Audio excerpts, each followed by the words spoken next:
Happy Thanksgiving, everybody. Naturalist Matt here, talking turkeys as we get ready for our big Thanksgiving meal coming up. So these are wild turkeys right here at our education center. We have two tom turkeys, both males, and the female looks very similar to this guy right here, but has a more subdued color scheme. Her head is going to be more of a grayish blue. You might have noticed that those two guys up there have a beard, and most of the females do not have a beard. If you can't see the beard, I've got one right here for you. This is a beard, all right? So they usually kind of go right down here off the front of them there. And so that's one thing to look for if you're trying to decide if it's a male or female turkey out there in the woods. Tom turkeys got the red head, which they can make even more colorful when they're trying to show off for the ladies. And of course, that classic turkey look up there when the ladies are around or other tom turkeys are around and they want to show off who is the biggest and best turkey. So these turkeys are wild turkeys, but these are not the turkeys that show up on your Thanksgiving meal plates. Unless, of course, you're a turkey hunter. Those turkey can be found in the jungles of the grocery store aisles. Like this, all right? These turkeys actually come from the habitat looking like this and look a little different than those wild turkey, but much easier to catch and get ready for consumption.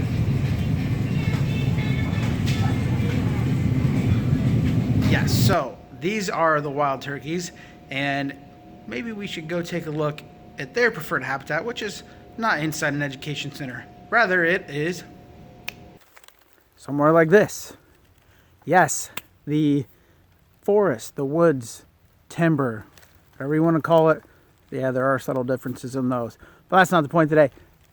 Somewhere like this, it's got shagbark hickory and oaks, tree nut producing trees. That's a great spot to find wild turkeys. They love eating acorns and hickory nuts and all sorts of tree nuts like that, as well as worms and insects, and they'll even eat fruits. You'll see them up in fruit-producing shrubs sometimes as well. So especially when they're young, they love eating bugs, and bugs are full of nutrition, full of energy. So actually we are at Davis Timber, southeast part of Carroll County, and this is probably one of our better examples of an oak hickory woodland. And what I'm going to show you is a few other things that make turkeys special. For one, they have pretty special feet. So whenever we're looking at birds and trying to identify birds, looking at their beaks or their bills and feet are a good way to start to kind of narrow down what group they're in. Obviously, we know what a turkey is when we see it. But otherwise, if you're looking at a nuthatch or a woodpecker or a heron or a hawk, they have all very different bills and very different feet of how they make a living. And so a turkey foot, all right, a turkey foot, a real turkey foot that a turkey hunter gave us so we can teach with. It's very cool. These guys, I will show you in just a minute, but they are great for, one, running, walking, but also like rakes. And they will dig through this leaf cover you can see on the forest floor here, and looking for those worms, decomposers like that, any other decomposing insects, or the acorns and other tree nuts. So these feet are very specialized, very dinosaur-like, wouldn't you say? Now you can see all this great leaf litter down here, which will turn into amazing soil eventually, which is why you should leave your leaves on your lawn, or at least mulch them instead of raking them up and taking them away, because they are phenomenal habitat for all sorts of great things, and they are also great soil builders. Now here's a turkey foot again. So if we were going to go down here and we were going to be looking for food, they've got these feet where they can scratch down here, looking for the goods, seeing what kind of stuff they could find down here. This is like their built-in rake, transportation system and built-in rake. Look, you can see all these hickory nut pieces right here. Yeah, so this would have been all sorts of tasty treats right down here. Very cool stuff. Also, you might have seen turkey feathers if you're out walking in the woods. So we got a couple examples of that. One, we have a wing feather. All right, so wing feathers. And especially when the toms or the gobblers, when they are displaying, they drag those wings, kind of make them big.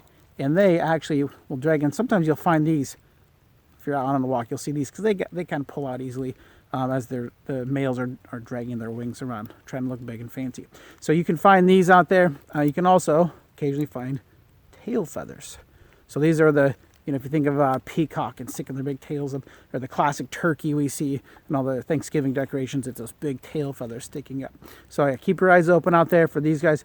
Now, if you are into, first off, if you're a turkey hunter, probably not telling you anything new today, but if you are interested in trying to get good turkey photos, or are interested in different ways to get close to turkey, for one, if you hear a turkey out there, you cannot just, hold on turkeys, coming to get you, I want to take a picture. You can't sneak up on turkeys. They have amazing hearing and amazing vision, so they are very, very sensitive to movement, like a lot of birds are. And so to get close to a turkey, you got to come out in full camouflage.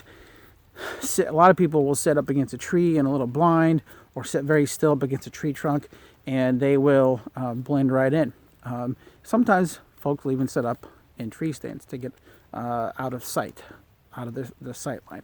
Now, if you want to get that neat, that classic turkey eye level look, you're going to be doing the sitting on the ground stuff. So to get them closer to you, especially that tom turkey, you got to try to track them in. Now, if you're a hunter, you cannot use any sort of food to bait here in Iowa, but if you're just out taking pictures, that's a possibility. Putting all their delicious treats out. Now, you're hoping they just cross your path and stay there, and that's probably not all that likely. So the best thing to do is noises. And if you want to try to attract a tom, you're going to make hen noises. You're going to pretend to be a girl turkey. And there's a variety of ways you can do that. There's some different calls you can get. And here's a couple examples. So these are two of the more common calls. There's some fancier ones if you're really into making all the little subtle noises they do. But this is the classic yelping sound. So I'll do that for you here. So this is the wood box. That's the wood box.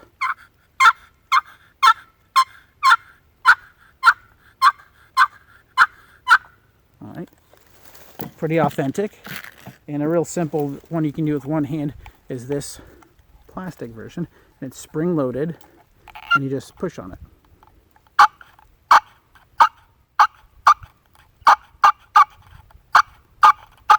Turkey hunter could really get into the whole languages, and there's certain noises you don't want to make because it will startle the turkeys and tell them there's danger. It's kind of a warning sound. So there's a lot of subtleties once you get into that, like there is with a lot of things. But that's kind of the basic sound, and you're hoping that there's a tom out there, and he's just walking around normal, and he hears this, and he's like, and then he's gets himself all fancied up, and he's going to answer back. So you're like, oh, there it is. So then you talk back and forth, and he eventually comes in. It's like, where are you? Over here.